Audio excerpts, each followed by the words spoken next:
Hey guys, how's it going? So I've gotten a few questions on my latest hair care videos on what you could use for your dry scalp or what's really good for a sensitive, dry, flaky scalp. Aloe vera is the answer.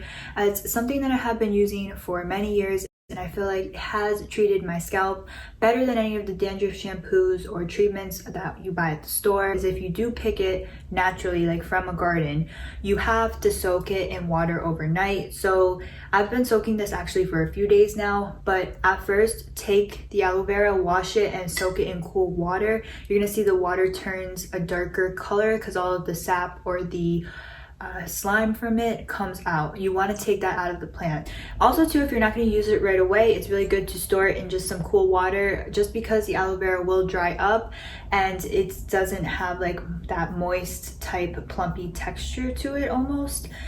So you have to soak it in water or put it in your fridge. Blend up this.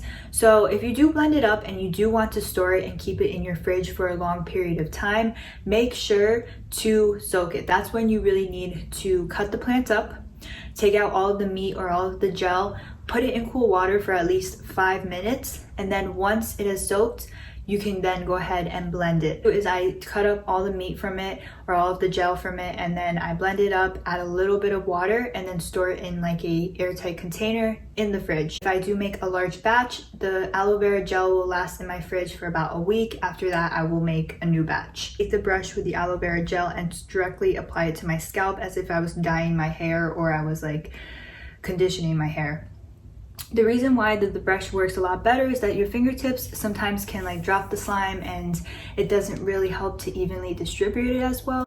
So the brush helps to evenly distribute it a lot easier and better.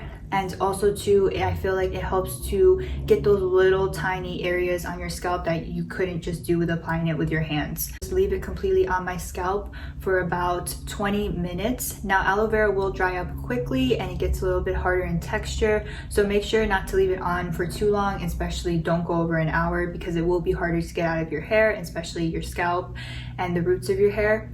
So after I do that, I go ahead and I shampoo and I condition like normal. Is something you'd want to consistently do. That's why I really try to recommend making it in a larger batch, just like the rosemary water, but aloe vera gel too, make it in a large batch. Now this is also really good as a natural facial moisturizer slash face mask. Now I don't really suggest to use it as your basic daily moisturizer just because sometimes it is a little too sticky and it does kind of have like a scent since it's all natural, but I do recommend it as a cooling face mask. So when you do have it in the fridge for a long time, when I'm doing the scalp treatment, I just multitask and do it as a face mask as well. So I just apply a thin layer all over my face, let that settle into my skin for about 20 minutes, and then in the shower wash that off as well. So it is the next day, and last night was the night that I did the aloe vera scalp treatment. So I washed my hair with shampoo and conditioner, rinsed out all of the treatment, and let my hair completely air dry. Close up of the scalp. So applying it with the brush really does help. I can already tell on my scalp it's refreshed, and usually right here is not dry whatsoever. The skin feels moisturized and it's not itchy. So even when I washed it and I was suffering from the dry dandruff, when I would wash my scalp, it would still be so super dry, and then my hair would air dry. Next day, you would see the flakes again. But with the aloe vera treatment, it completely takes that away. So I will show you underneath too. So it's really important when you do the treatment to paint it on with like that brush, just because I feel like it can really get to your scalp better. So right here too, there is no flakes and it's nice and moisturized. Not itchy, does not feel irritated. It really soothed the skin. And then when I was showing you right here up near the ear, the top of the ear, it was like really irritated the skin because you know you're obviously not putting moisturizer right here, so it can get really dry. I know it looks kind of weird, but like the skin on top of your ear and then right here can get really dry, and it's really hard to get to treat that area. But with this, my skin has calmed down and it feels so soothed. I'm also just going to show you guys the other side really quick where I put the treatment here. Again, all soothed, no flakes. help the dandruff and dry scalp, it also does help your hair grow. So you can add oil to it, but personally for this scalp treatment, I just stick to the plain aloe vera. I think it's the best method to treat the scalp.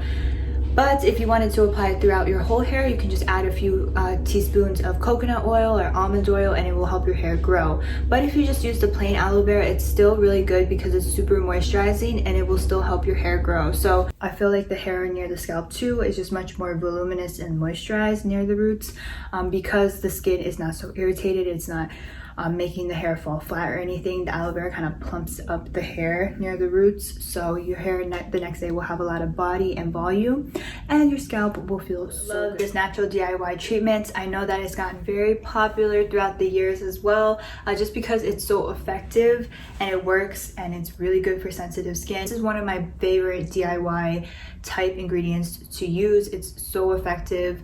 I feel like since the years back since I've been using it, it has benefited so much to your hair, to your skin. So I will link my other videos down below. It's probably like some of my first YouTube videos on my channel I did using this plant back in the days, but still to this day I use it, I rely on it. So if you have not tried it yet, definitely I would recommend it, especially if you're suffering from dry, itchy scalp. That you found this video helpful. If you do like these natural type DIY videos, let me know in the comments down below.